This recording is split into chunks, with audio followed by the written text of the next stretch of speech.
So, nagmamotor ka din. May mga kapatid kang mas bata sa'yo. O, eto ha. Our daily reviewer for today is about motorcycle na naman. Eto ha. Pinapayagan ang isang bata na sumakay sa motorsiklo sa mga pampublikong kalsada na may marami at mabibilis na mga sasakyan kung saan ang limitasyon ng bilis ay higit sa 60 kph kung, o letter A, ang braso ng bata ay kayang abutin at hawakan ang bewang ng driver.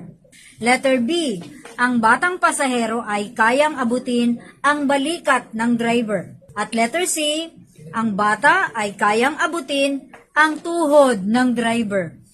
Bakit tuhod? Palagay mo yung tamang sagot. Ha? Mali, yung B. Ay, ikaw hindi ka nagbabasa ha.